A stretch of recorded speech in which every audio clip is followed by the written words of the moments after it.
Hey guys, it's Nico. I'm back here in the studio with Gary, the human manual. Howdy. Today we are going to load on the RL550C and we're going to set it up in 6.5 Creedmoor, which is the truly wonder cartridge of the era.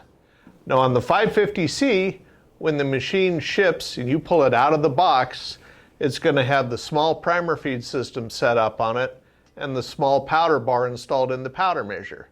So unless you're loading Lapua brass, you need to convert the primer feed over to large primer, and regardless, we need to change out the powder bar from the small to the large. It's quick, it's easy, and you can do it.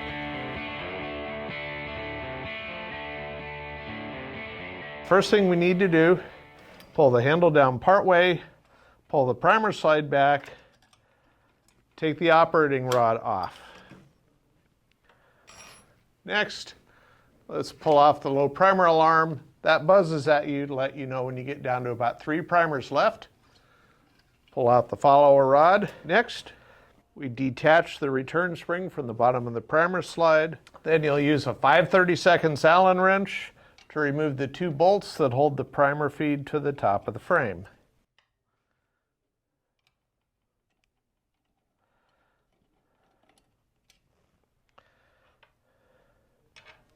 Now if you pull the handle down a little, you can lift the primer feed body off the machine.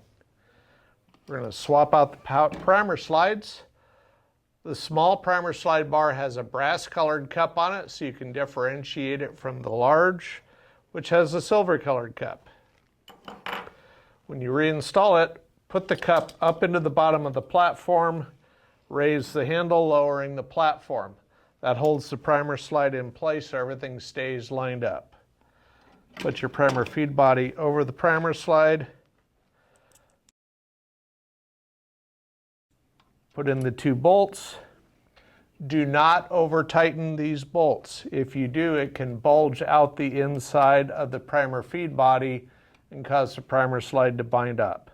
So when you put them in tight, just barely snug them with the wrench. Just needs to be snug. It's not a small block Chevy, don't need to torque it down. Now that the primer feed body is installed, reattach the spring. It hooks to this post on the underside of the primer slide bar. Now, reattach the operating rod, so pull the slide back. It goes between the rollers. Cycle the handle, primer slide goes back and forth. Up on the top, now we need to change out the magazine tube. Unscrew the knurled cap. Magazine tube pulls out. You change this between primer sizes. The small primer tube has a thicker wall, has a blue plastic tip. The large primer magazine, thinner wall, red tip. And there's an alignment ridge on the back of this tip, so that goes towards the rear, drops down, rotate it, drops down all the way.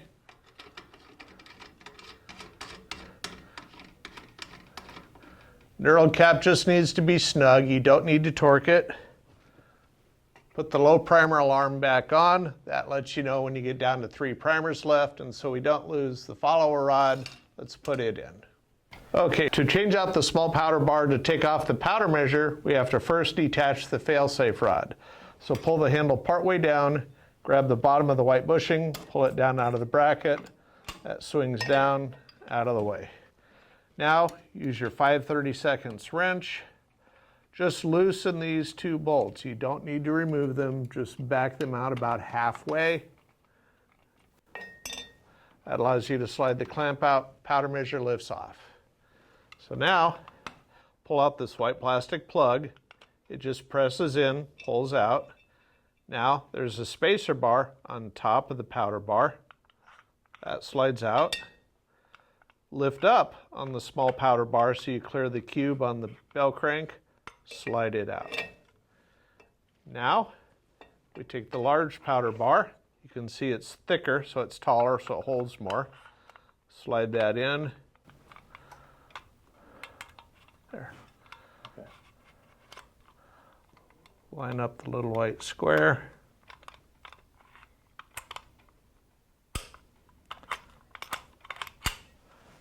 And the powder bar is installed. Now that we've got the large powder bar changed out, we need to drop the powder funnel inside the die. So Nico, if you would grab that out of the caliber conversion kit box. Notice that there's a groove on one end of this funnel which tells you which side goes up, and there'll be an identifying letter in that groove to tell you what caliber ranges it works for. Refer to the manual for that info. Drop that inside the die.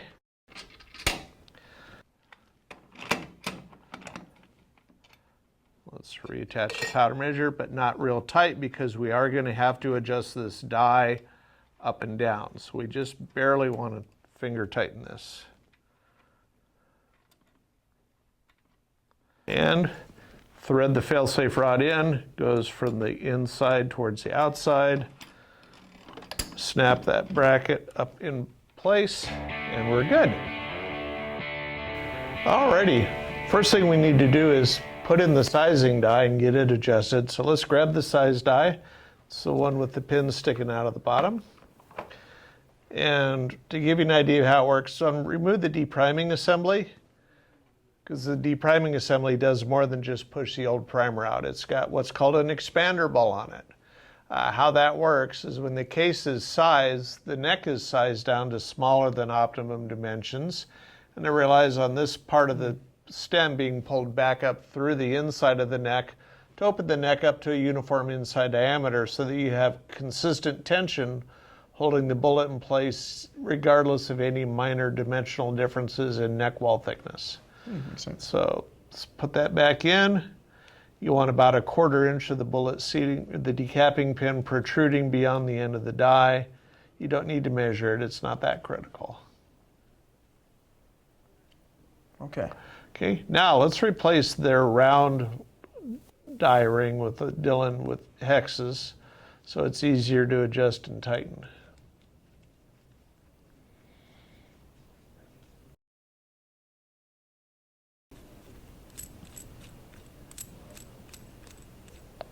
Alrighty, now for a starting point, let's pull the handle down on the machine so the shell plate is lifted up.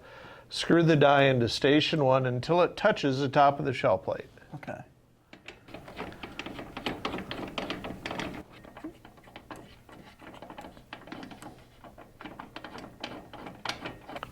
All right, we've made contact. Okay, now back it up 1/8 of a turn. And this is just a starting point. We are going to use a headspace case gauge to fine-tune the height adjustment of the size die to make sure that it fits the chamber. So if you take a piece of fired brass, grab the headspace case gauge and drop it in there. There's a step machined in this gauge at both ends. At this end, it's for headspace. There's only 7/1000ths height difference between flush with the bottom step and flush with the top step. The other end is to show you if your cases need to be trimming, and that's an arbitrary 1/10,000th of an inch. So we've got a piece of fired brass. There's no lube on it because you can't put a lubed case in here because it'll change the adjustment.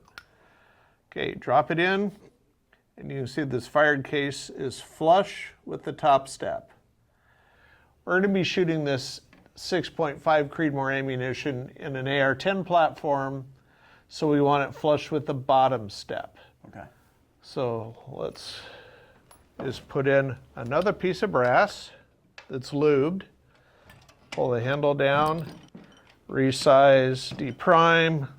We're pulling the expander ball up through the neck.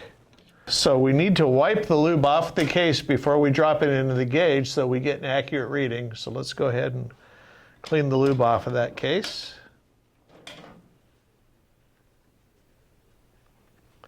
And drop it into the gauge. And as it, Yeah. so we are right at flush with that bottom step. Perfect. So now we need another piece of lube brass. So let's slide that into the shell plate. Pull the handle down. We always tighten die lock rings with a case up in the die. Because 7/8-14 thread has fairly coarse tolerances, you tighten the lock ring with a case up in the die to make sure that the die is centered in the threads. Thank you. And that's tight. So now we're going to move the case over to station 2 and adjust the height of the powder die to make sure that the powder bar is going full travel. That way we make sure we get all of the powder out of the bar and into the case. So you push this index sprocket with your thumb clockwise 90 degrees. A spring-loaded detent ball centers the shell plate. So now we'll pull the handle down. You'll watch the powder bar go over. It's not going all the way over, so we need to drop this powder die down to cam the bar over further. So let's loosen that. And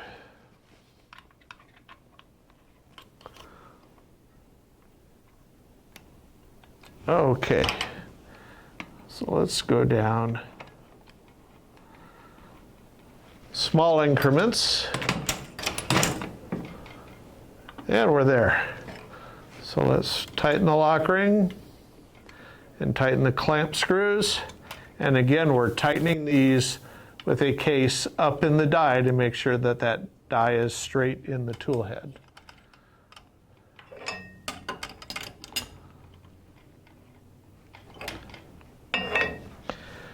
And we're off to the third station. So again, we're going to index the shell plate by pushing the sprocket clockwise 90 degrees. Detent ball clicks in place. Now for match ammunition, using a match bullet, you're not going to crimp. If you crimp it, you're going to end up deforming both the outside and the inside of the projectile, which will reduce your accuracy potential. So all we want to do is seat the bullet straight into the case. We're going to advance the case around to the third station. Let's grab the seating die and let's change out that die lock ring.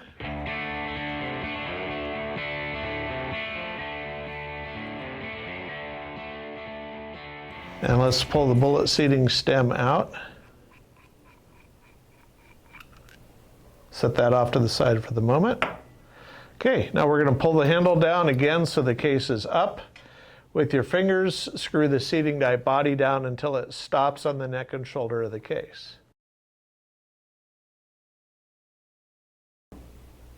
Okay, back the die up about 1/8 of a turn is all, just barely, and finger tighten the lock ring.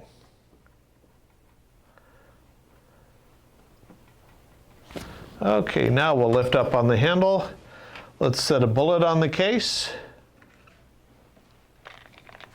Today we're using Sierra 142 grain Match King hollow point match bullets. Set the bullet on the case, we'll pull the handle down. Now screw the bullet seating stem in until you feel it stop against the case. Okay, lift up a little, turn it down. Okay, let's pull that brass locator pin out and let's measure the overall length on that cartridge. Okay. We're going to be using digital calipers for this. So when you turn them on, you're going to want to zero them. All right. Let's get this going. Figure out how we're going to do this first. 3.05. Okay, what does the manual say we want to have as kind of a goal? Okay, they have data for a 140 AMAX. Data for 140 AMAX. 2.800 overall length. So we need to go down about 200 thousandths. Quite a bit. So let's turn that bullet seating stem down. Let's start with 2 full turns. Okay.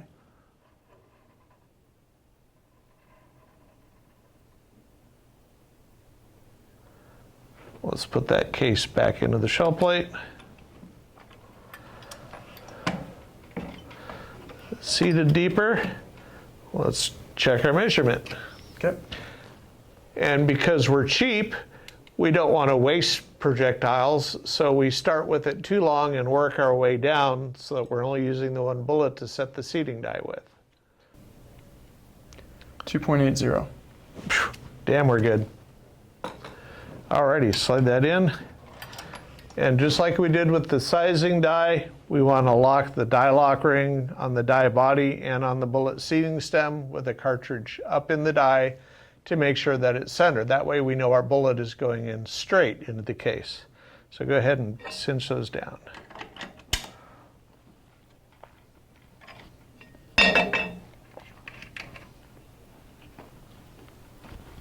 Good to go.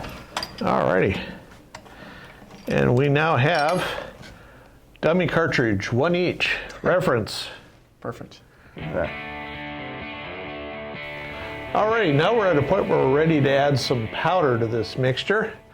A couple of things about powder. One, store it in the original container when you're done with it. Don't leave powder in the hopper overnight. Eventually, the residual solvents will discolor and darken this. And powder will gain or lose a few percentage points in humidity, so it means you have to weigh your charges more frequently. Okay.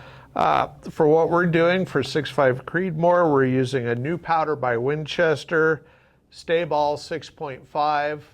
The advantage to a ball powder is because they're little teeny tiny spheres, it fills up the powder bar cavity the same way, the same amount. Your powder charges are extremely consistent. If you're using an extruded powder, it looks like broken pencil lead. You're going to be shearing through the granules and you get a wider variation in powder charge. All Dillon powder measures have a molded in baffle. The purpose of the baffle at the bottom of the powder hopper is it reduces the amount of powder that's sitting on the charge that's going into the bar at any time, which gives you a more consistent powder drop to drop. When you start off, you want to fill the powder hopper about 2/3 full.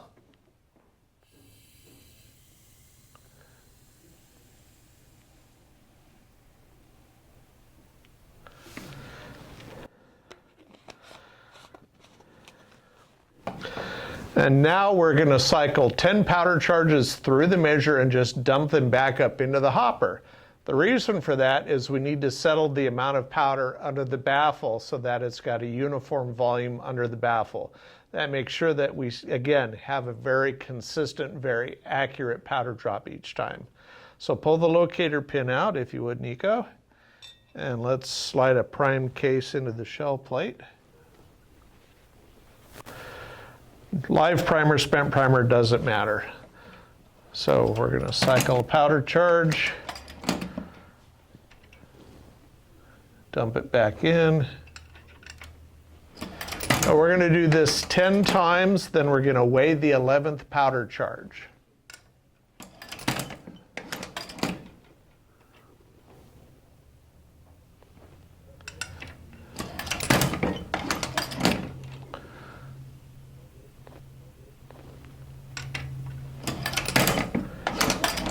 Halfway there.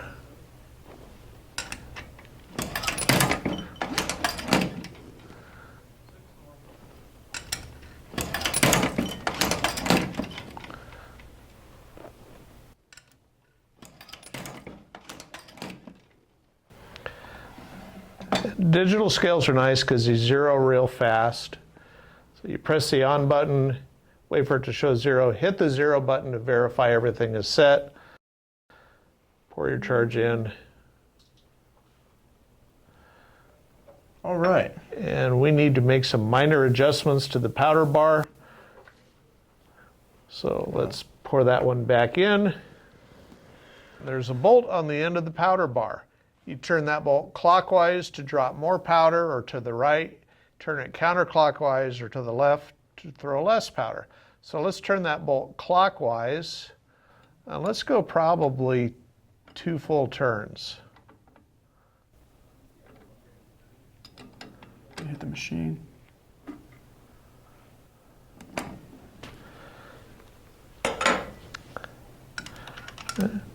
And since we're making minor changes, let's always dump the first powder charge back and weigh the second one. Let's see how this looks. Perfect.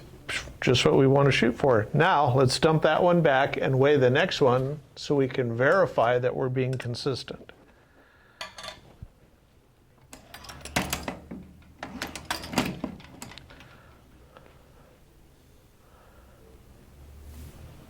Same number. Perfect. Just what you want. Set this one back in. So let's pour that back. Let's set the lid on top of the hopper. And next, we're ready to load primers into the primer feed. So it's time to put on safety glasses. Okay. Got my safety glasses right here. Okay, let's go ahead and flip that out of the way.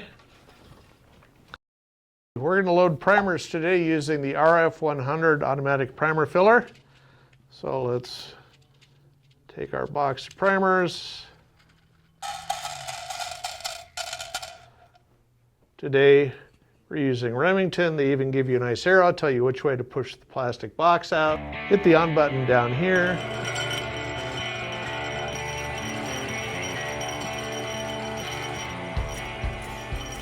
The RF100 has provided us with a filled pickup tube full of 100 large rifle primers. Line that up, pull the clip, and let's slide the follower rod in on top of that to make sure that all of those are out. Okay. Yeah, looks good. Perfect. Okay, slide the follower rod back in.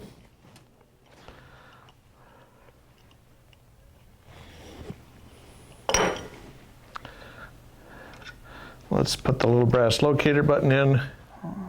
Got it. Alrighty. Now let's take our lubed brass.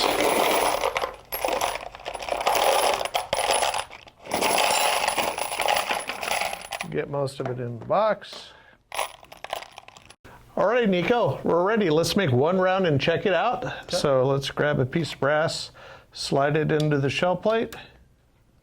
Pull the handle down, resize, deprime, lift up, push forward on the handle. Let's pull that case out and make sure it's primed properly. Primed. Run your finger across it. Flush. Perfect, we're flush. Okay, index it to the next station. Handle down, lift up. We've got our powder charge. Index it again. Let's set a bullet on the case. See.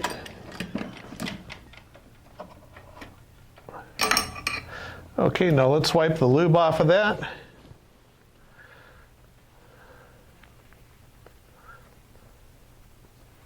No shaving on the bullet. Looks good. Alrighty. Yep, looks good. Okay, then let's put it over here in the bin.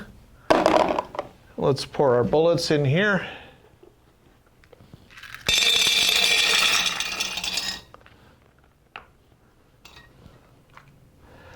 Alrighty, let's make some ammo. Now you'll notice that Nico is being smart about this. He's already picked up the bullet as he's cycling the handle with his right hand. As he sets the bullet on the case with his left hand, his right hand is grabbing another piece of brass. It's a very ergonomic design, makes it faster to load. At this point, all 4 stations are loaded. Every time we cycle the handle, a loaded cartridge falls into the bin. And so as you're pulling the handle down with the right hand, left hand grabs a bullet.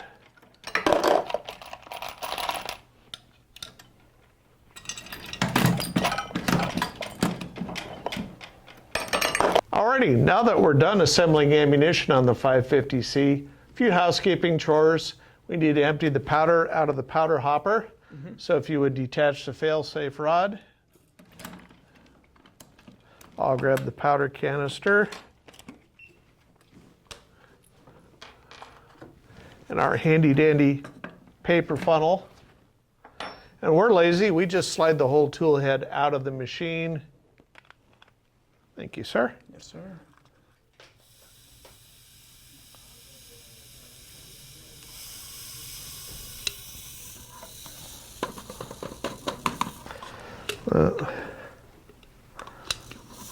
Get the powder out of the baffle end and call that good. Put our funnel back for another day. Powder is back in its original container, so we know what it is, and it's not going to get contaminated or darken the plastic. And there you have it, loading 6.5 Creedmoor on the RL550C. This is Dillon Precision's most versatile machine.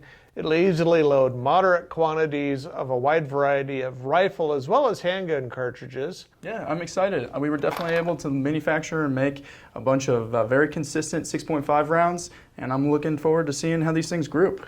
Yep, time to head out to the precision range. Very cool. Alrighty, Thank you, Gary. see you out there.